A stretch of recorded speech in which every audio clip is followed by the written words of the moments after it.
Saya akan menjelaskan mengenai penerapan metode House of Risk ya.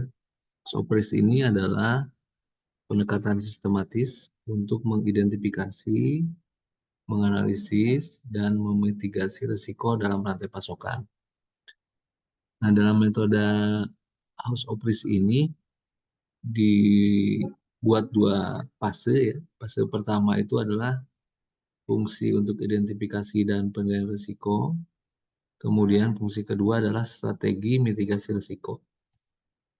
Yang identifikasi dan penilaian disingkat dengan HOR1, kalau yang strateginya HOR2. Kemudian untuk apa dari risk of House of Risk dari HOR1 ini atau identifikasi dan penilaian risiko terdiri dari beberapa tahap. Jadi kurang lebih ada 4 tahap. Tahap pertama adalah identifikasi risiko, yaitu mengumpulkan data dari berbagai sumber seperti laporan operasional, wawancara, kemudian ada juga analisis historis, ya. Kemudian menyusun daftar risiko. Yang berikutnya adalah mengidentifikasi sumber risikonya, dan ini biasanya disebut dengan risk of agent, ya. Jadi apa yang menyebabkan risiko itu terjadi, ini disebut risk of agent-nya. Kemudian yang berikutnya adalah ini sebagai contoh ya, di risk of agent itu adalah contoh keterlambatan pemasok, kerusakan barang gitu ya. Kemudian perubahan regulasi, nah itu yang menjadi risk of agent-nya. Kemudian bagaimana proses yang berikutnya adalah yang ketiga, yaitu menentukan hubungan antara risiko dan sumber risiko. Jadi kalau kejadian risiko disebut adalah risk event, kalau sumbernya disebut risk agent, ya. Nah, ini untuk menilai keterkaitan untuk setiap risiko dengan sumbernya. Nah, ini skalanya dari 1, 3, 9. Yang 1 itu hubungannya lemah, yang 3 sedang, kemudian yang 9 kuat. Nah, kita masuk ke tahap keempat, yaitu kita menghitung ARP ya. ARP atau potensi risiko agregat untuk sumber risiko. Disebutnya ARP ya. Nah, apa yang dimaksud ARP? ARP itu adalah merupakan penjumlahan dari perkalian antara tingkat keparahan atau SI di sini singkatannya ya. Kemudian dikalikan dengan RIJ. RIJ itu adalah tingkat hubungan antara sumber risiko J dan risiko I gitu ya. Skalanya yang tadi antara 1, 3 atau 9. Semakin tinggi nilai ARP, ini semakin besar prioritas untuk mitigasi di tahap berikutnya atau HR2. Nah, mari kita lihat contohnya ya. Contoh yang perlu dibuat untuk identifikasi ini. Yang menjadi patokan, kita harus mengetahui mana risk agent, mana risk event ya. Nah, contohnya perusahaan XYZ ini menyediakan jasa pengiriman yang mengalami berbagai kehandalan operasional. Di antaranya ada keterlambatan pengiriman, ada kerusakan barang, ketidakpastian transportasi. Nah, itu yang disebutnya adalah risk event. Jadi terjadi keterlambatan, terjadi kerusakan barang, dan ketidakpastian. Nah, untuk mengatasi masalah ini, kita coba mengidentifikasi dan memprioritaskan risiko. Ya. Nah, di sini kita lihat risk event atau risikonya gitu ya. Ini disingkat risk event ini dengan RE. Jadi ada RE1, RE2, dan RE3 ya, sampai RE5.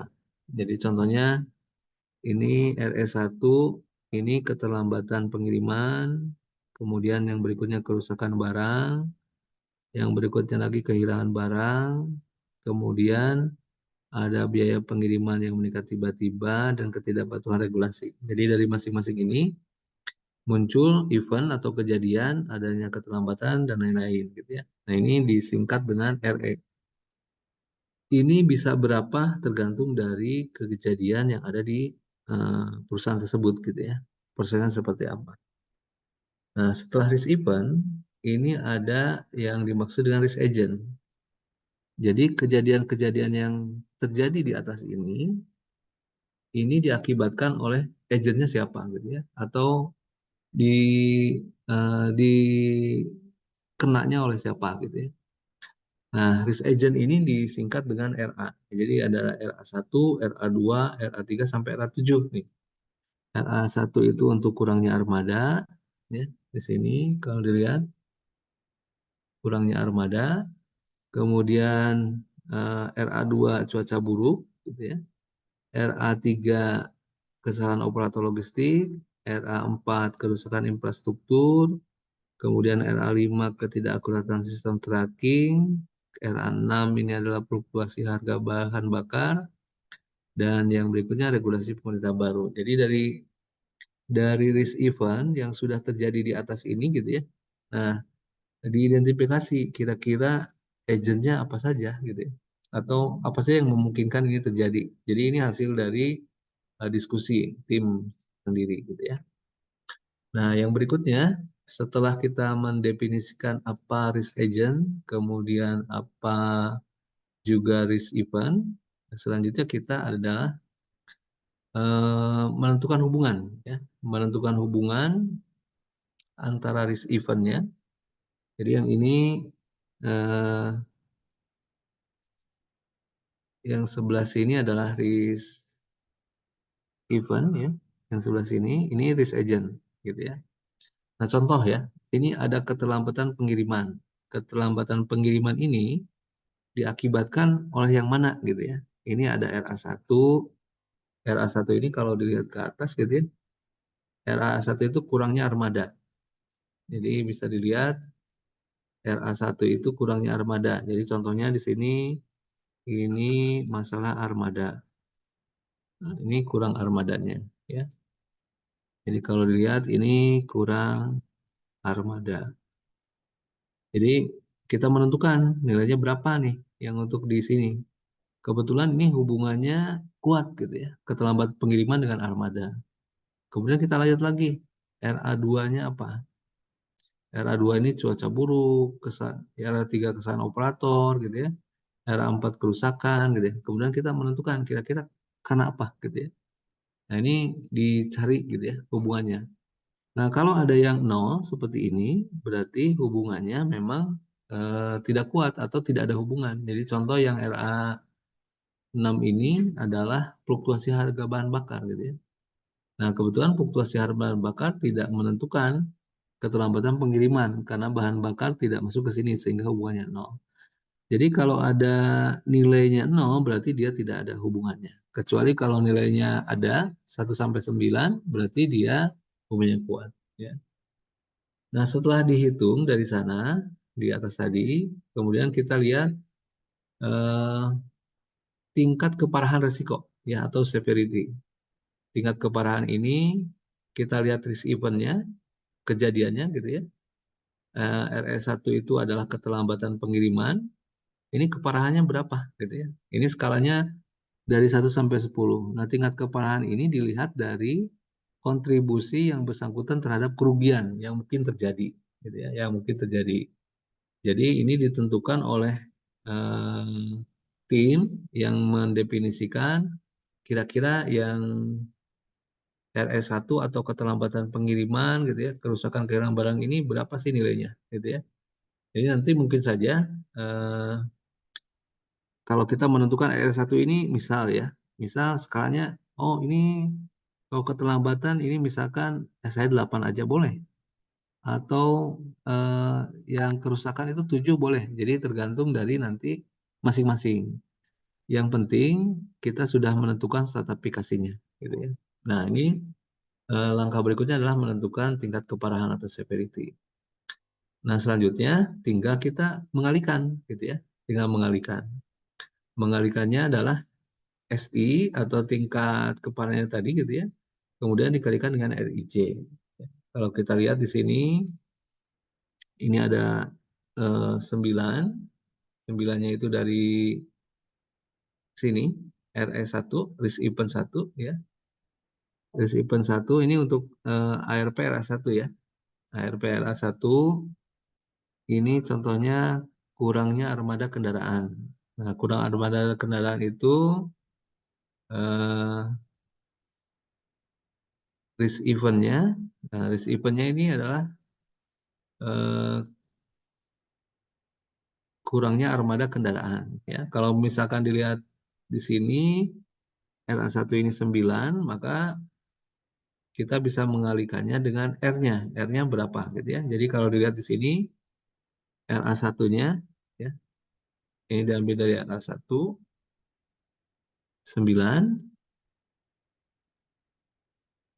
Saya pakai warna yang berbeda, ini 9 ya, dari sini. Kemudian dikalikan dengan hasil stratifikasi yang di sini. Ya, 9. Nah, ini.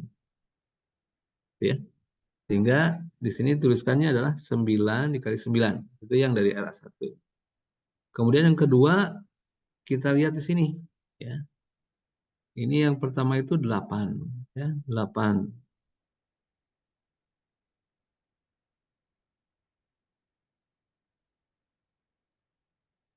8, jadi Bapak Ibu nanti lihat di sini.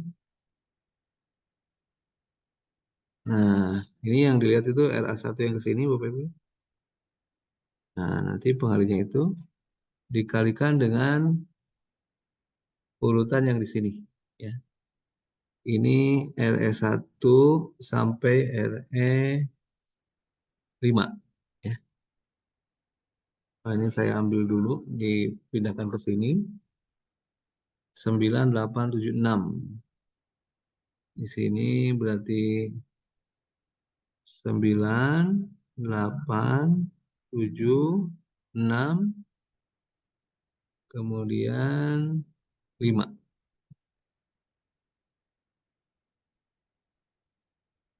Kemudian 5.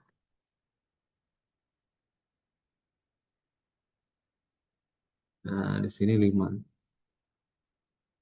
Maka berdasarkan rumus yang ini gitu ya, ARP,